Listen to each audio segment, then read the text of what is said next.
Hello, Vincent John here, creator of Little Town of Rainbow. Just want to say thank you for listening. And before we begin, I wanted to dedicate this episode to London the dog, who was with me half my life for the last 17 years. And if you like this show, the story, Little Town of Rainbow, just know that he was always there to help write it. This last 10 or so years I've been working on it. So, love you, London, always. And thanks, and hey, let's begin the show. Chapter 4. Espier Moon. A body in motion stays in motion, is widely considered as fact. I, however, have often contemplated its validity, for even in motion my body has always desired rest. I've never experienced excitement, energy, or joy in the ways other people easily accepted those emotions, as if it were at the forefront of their being. My desires, if there were any left, must have been submerged deep down within me. Example, what came immediately to others, an excited glee or arousal from seeing an object or person, took myself seconds to comprehend what was before me, and even then I'd have to muster a smile.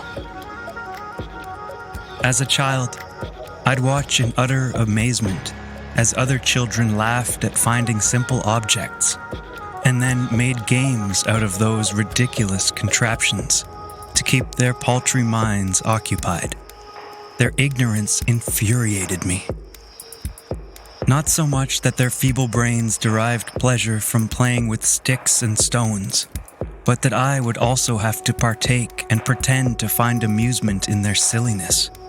One day the time comes when those children grow up and busy themselves of hierarchies, classes, statures, governments, kings and queens, large houses, and social standing, continuing the circle of senselessness. I do suppose even the best of us are guilty of such lunacy. All our deeds are done in the hopes that achievements might bring about a small bit of praise. That one day, someone, somewhere, after we are dead, might bring us up in conversation. Oh yeah, Mr. Gerald Parsons was a fine fellow, a real hell of a man, tough too. He fought a lot of battles to get that agriculture bill passed. Hear, hear, for good old Parsons. Anyway, fella, did you see that barkeep with the auburn hair? Oh, I'd like to make her mine before the night is over and before my missus finds out. I surmise that it is indeed a fear of death that drives us to do the most mundane of work. It's legacy that people spend their entire lives living for. Bloody fools, all of us. When the Lord returns, none of these things will matter one iota. Achievements of glory won't count for anything in the new world. The only deeds that will matter are of the things you did for good that someone other than yourself might prosper. Someone without power or esteem. Someone who in fact needed your help. And these people of Rainbow needed my help, whether they knew it or not. Because for longer than I'd care to remember, I too shook a tambourine in the bask of moonlight. It is what my parentage directed me to do, as their forebears trained them, and as the bloodline before that deceived us all.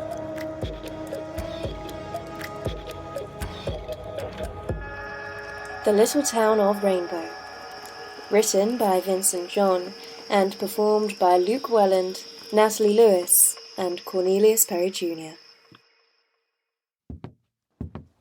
After my shower of affection by the assembly, I was led through dark and damp, narrow halls, and then through doors and more doors, then finally down a staircase that descended into a room where Ramsay and the 12 other members of what they called the Rainbow Assembly sat. Bounds of books and a large circular oak table took up most of the room. Engraved in stone walls were petroglyphs of people bowing before a setting sun, with a rainbow cascading the sky. Mayor Ramsey, noticing my gaze, shouted, "Stand where you are." The other members of Rainbow Assembly did not introduce themselves. Instead, they each took their turn, giving emotionless expressions, with faces long and depressed, eyes dark and hollow, matching the black velvet robes they wore for clothing. I stared at the half-moon dream catcher behind Ramsey's right shoulder, trying very hard to render the room invisible. "We will now ask you some questions, being as you wandered directly into our borders and stand before us without the invitation." Ramsey spoke. "Sir, I meant no offense in entering your land. I did not even know of its existence. I was lost and on the verge of death. I am just thankful you all saved my life," I eagerly replied. "Shut your mouth. You will only speak when asked a direct question," Ramsey responded in a strikingly calm tone of voice. "Is your name Henrik Johansson?" he continued. I took time chewing the options, giving the appearance I was in debate with. After waiting a moment too long, I blurted out, "No, that is not my name." An already quiet room became soundless, as their eyes darted back and forth at one another. I readied myself with a reply, but waited for the natural follow-up question. "Then why is your face plastered on wanted posters in the next county under that fraudulent name?" "Sir, that is because I killed a man by the name of Johansson and took his identity for myself." Give one truth and one lie. The truth was Henrik Johansson was not my name. The lie was that I killed a man to obtain it. There were no gasps or shrieks, for I was standing before individuals who offered their own as a sacrifice to pagan deities for a good harvest. Though assuming ignorance of these things and their customs, I hurriedly followed up with, "But Johansson was a coward and a predator of young children. Only decent fact about the man is his name. I did this world a service, ridding him from existence." Feigning to catch my breath while simultaneously not breathing, gave the illusion I was telling the truth, but nervous I would not be believed, that they frustrated and intimidated me. Though at this point fear was gone, and so whoever I once was. I am a cowardly killer who stole identities. All I have is an obstacle to be hurdled repeatedly until the job is finished. There is no longer I, but only Henrik Johansson. With this renewal of self-confidence, I allowed the 13 members of Rainbow Assembly to sink their hooks into me. The shadows circling their eyes in the conjuncture with dark sackcloths they wore gave the illusion I was standing before a group of grave-diggers. I imagined this pleased them. A silver-haired woman seated to the left of Ramsey pursed her lips before speaking in exaggerated southern tones. "Where is your lineage, son? For heavens above and hell below, I cannot make out the origin of your ancestry." Sheepishly, I gazed at my feet before answering. "That is, ma'am, because I lived with many relatives, for my father passed when I was a child." Ramsey interjected, "Answer the question."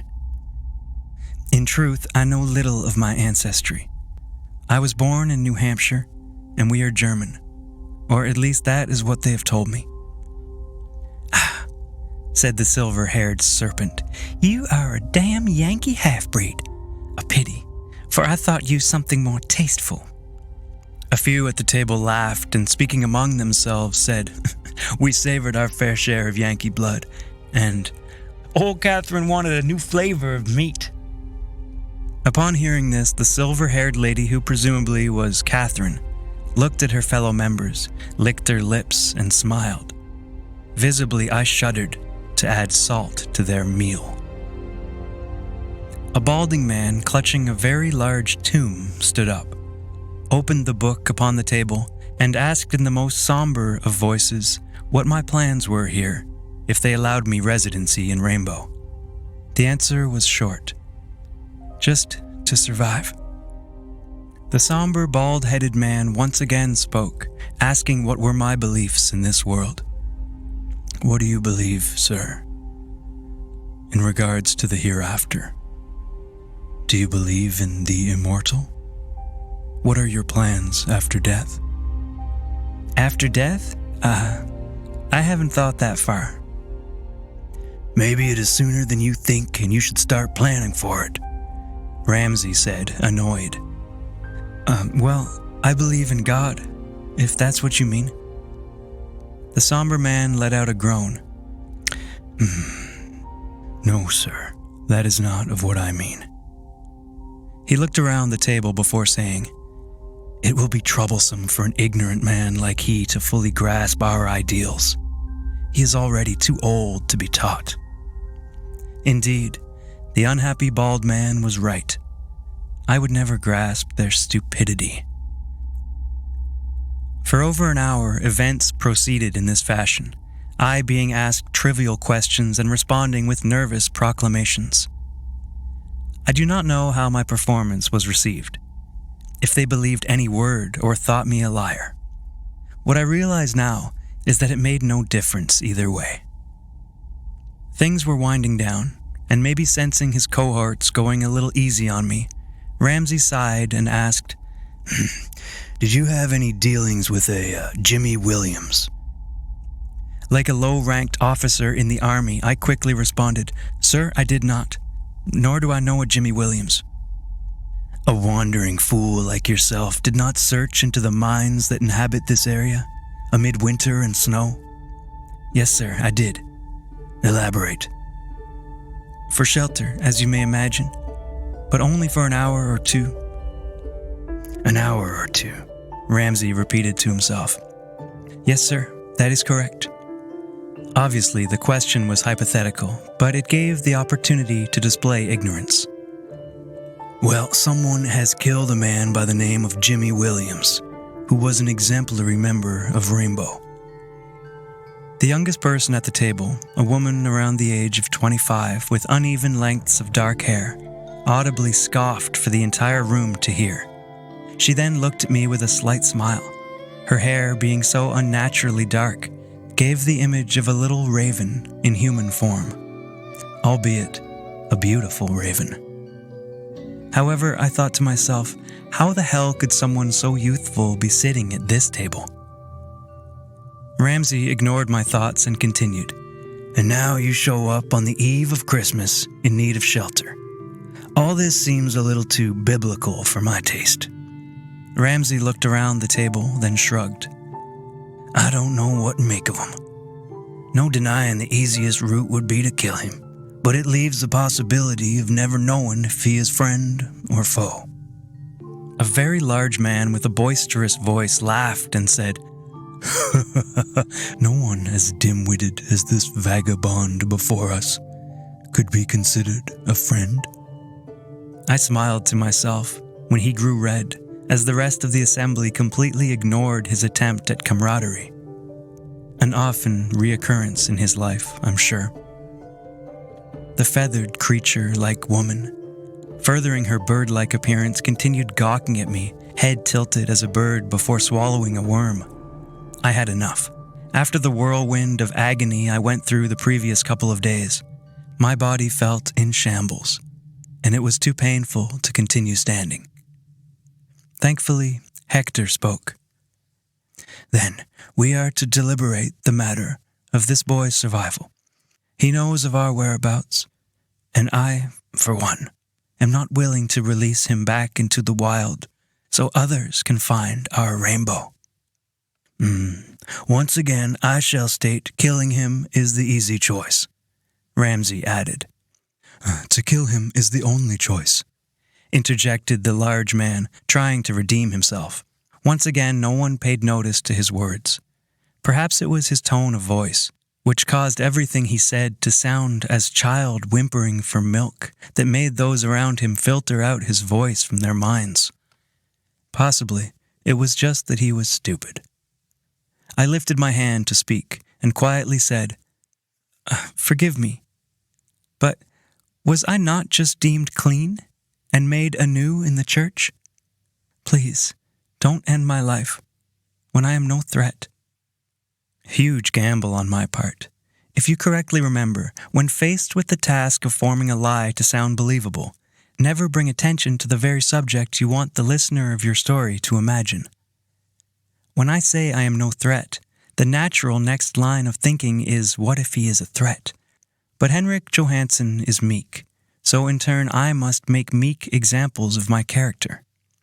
Well, we cannot let him be as he stands, the ravenous young woman proclaimed, and then continued, Yes, we chanted over him and placed hands, and though now the flesh may be clean, the spirit does not seem as cleansed. I will not feel safe until someone washes him, body and soul. She finished and then once again gave me a crooked smile. The silver-haired serpent Catherine nodded and said, Well done, Clara. We must cleanse him deeply and with vigor. Little raven Clara bowed, accepting her praises. If only I could vomit on the table before them. To be cleansed sounded as idiotic and painful as they hoped. One by one, the members of the table nodded in agreement. Ramsay also nodded, picking up on the energy of the room before saying, An unkempt spirit may lie dormant within him. At the very least, we must rid him of the hindrance. For the boy's sake. An hour later, I was tied to a post, being whipped continuously, as Clara offered up or down prayers on my behalf. Hector read aloud the rules and regulations of Rainbow Town. Rule number 1. You are not to leave the protective border walls of Rainbow without the complete understanding and permission of all 13 members of our town's elders. Doing so without permission or knowledge from the elders will cause for your immediate death. Rule number 2. You are to obey every command given to you, but not limited by elder members of Rainbow.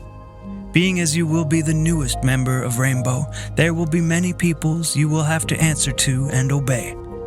Disobeying an order or obeying an order to unsatisfactory results will be cause for your immediate death. 3. You are not to make a nuisance of yourself or cause distraction to the other members of this town. Doing either will be cause for your immediate death. I stared at puke splattered across the floor mixing with my blood and stopped altogether listening to what Hector had to say. There was no need to hear the rest of the rules.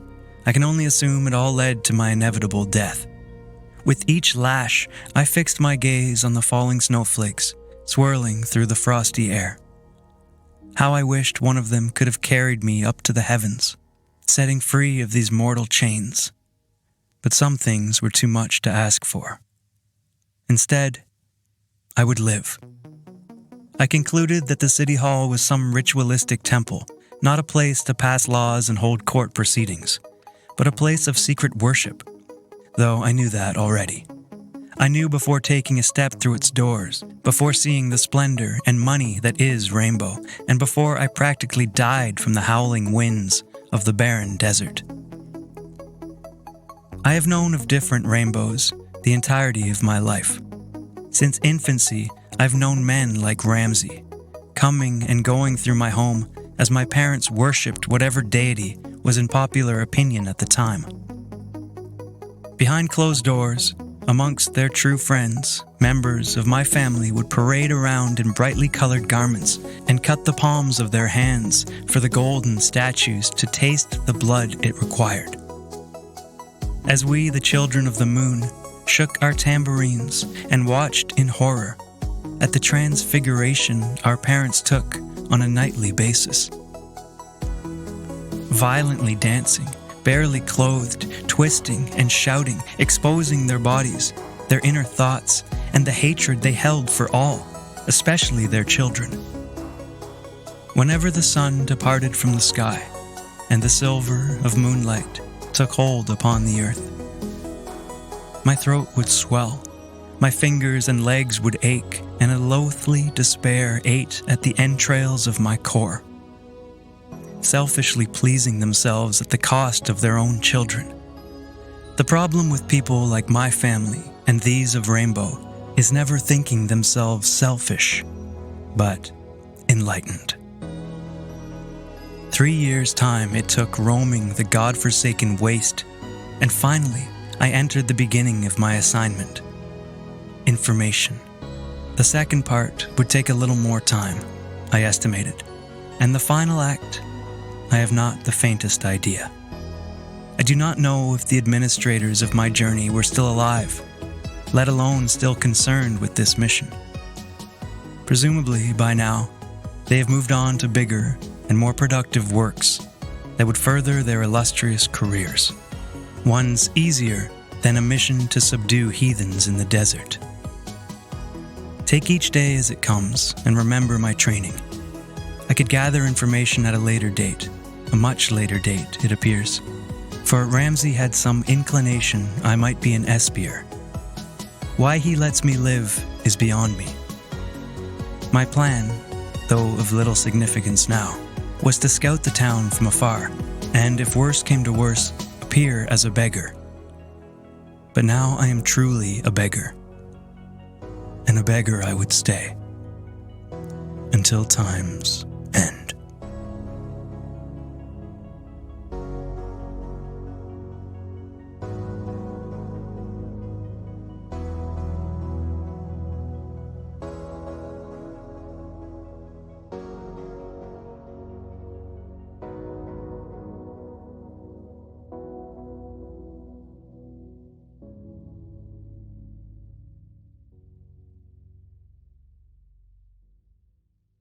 This has been The Little Town of Rainbow. It is available wherever you listen to podcasts. And if you like The Little Town of Rainbow, please share with your friends. It helps independent creators to reach an audience and continue to tell stories for free. Thank you.